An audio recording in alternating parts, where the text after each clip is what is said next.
Why do swimmers rock up to a swimming pool with bags full of kit? What do all these items do? A kickboard, a pool buoy, a snorkel, paddles? How do they make them quicker?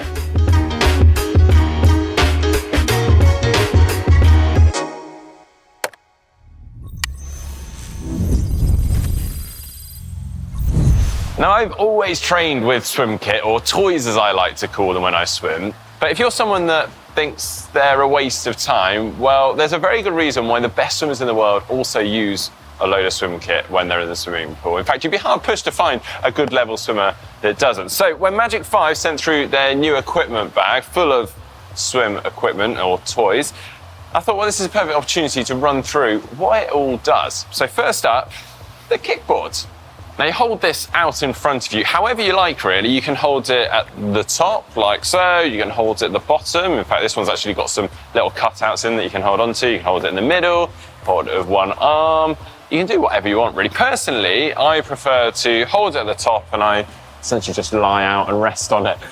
Now it works by isolating the legs and allowing you a bit of flotation to sort of rest out and hold on to this. Now, this is useful for anyone of any ability because it helps to improve your leg strength, the kicking power, your technique, and therefore obviously the efficiency. But obviously very, very useful if you're a relative novice or beginner to swimming. Now, interestingly, a lot of triathletes avoid kick work for a couple of reasons. Partly because a lot of people struggle with kick work and therefore avoid it further, but also because we talk about often trying to save your legs during the swim portion of a triathlon for the bike and the run. And people kind of take this to heart a little bit too much and therefore never do any kick work.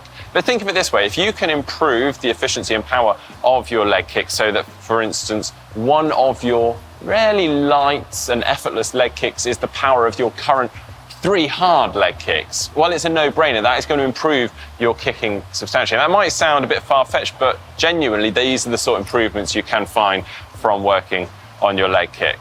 Of course, if you're new to kick work, then you want to build it up very gradually. Start easy, maybe just with one length at a time, and then go from there. Right, what have we got next? We've got a pool buoy. Well, this funny-looking thing goes between your legs, like so. So prevents you from kicking your legs, but isolates the arms. So you're having to pull yourself through the water, hence the name pool buoy. You're pulling yourself through the water. The device obviously actually adds some flotation, so despite you not kicking your legs, it is going to help keep those legs afloat, which is an interesting point because you actually find a lot of people searching for the pool buoy a lot because they swim better or it's easier to swim with the pool buoy. And the reason for this is because the pool buoy may help to get your body into a better position. Because it acts as a flotation device, it helps to lift the bum and the legs. So rather than you dragging your feet through the water, which you may ordinarily do, your hips and your feet are now raised up to the surface. There's less drag, there's less surface area being pushed through the water. So it's easier to swim through the water. So that's great prep for swimming with a wetsuit because the wetsuit is going to do a similar thing.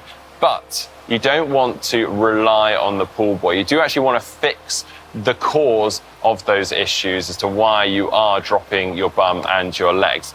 But the pool buoy does serve a great purpose in terms of building up shoulder, arm strength. It's a little bit like going to the gym and doing some weights. So with that, you do want to build this up very slowly, a bit like with the kick work. Just start with one length at a time and then go from there.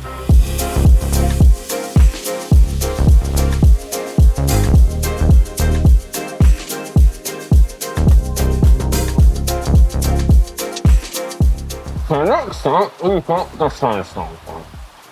In case you didn't hear that. Next up, we've got the swim snorkel. Now, first off, you probably noticed that this is an unusual looking snorkel. You may be used to those that sort of come off the side of your head. This is what we call a center snorkel, and it's designed for proper swimming because it's, by going down the center of the head, it's nice and streamlined, whereas a snorkel that went off to the side is going to catch in the water, cause drag, and probably just start to come off. What's interesting on this one, actually, is it also has this rotate function. So when you get to the end of the length, you can also chat to your friends about a snorkel in your face, like I've just been trying to do to you guys. Now, I always used to use a snorkel. In fact, I still do from time to time. And that is because it's a fantastic tool for working on your technique. So by using a snorkel, obviously you can breathe as and when you want.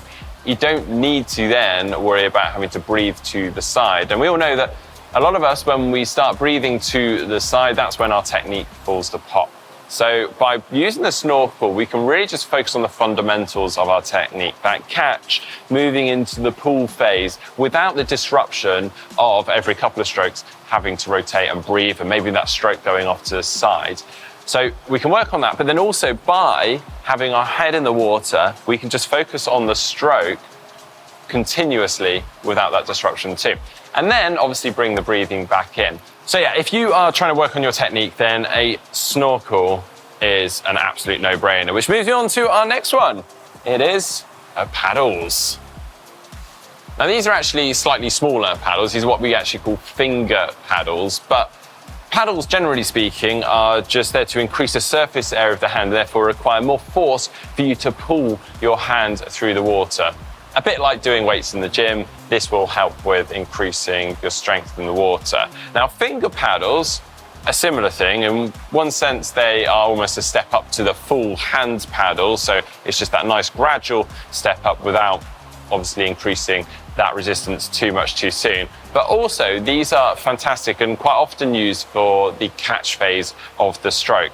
So at that initial point when the hand enters, that catch phase, as you really start to get purchase on the water and apply force on it, the little finger paddles can really help with that. If you don't catch at that point in the water, you'll feel the hand sort of swaying around with these finger paddles. So now, whether using these smaller finger paddles or larger hand paddles, similarly to the kickboard and the pool buoy, this is going to be increasing the amount of force going through your arms and your shoulders. So again, just make sure that you build up any reps with these very gradually.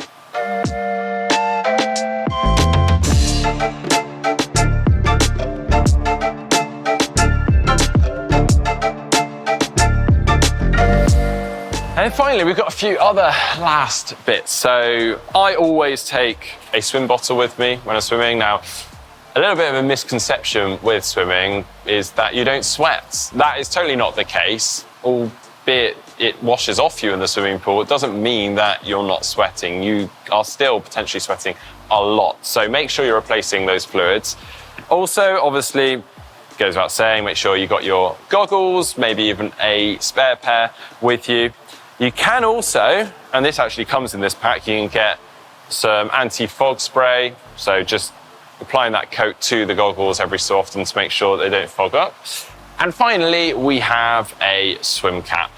If you choose to wear one, although they are compulsory in some swimming pools, you might want to take a spare in case one of them splits. You might also want to consider, and I don't have it with me today, is a set of swim fins. These are slightly shorter than your scuba or diving fins, but these are there obviously to help improve your leg kick and strength. But I often actually recommend them for when you're doing any swim drills, you just want to focus on the drill and just propel yourself along nice and easily and not worrying about having to stay afloat. Also, they are quite good if you've got quite stiff ankles and you struggle with the leg kick, it can help to actually just stretch those out.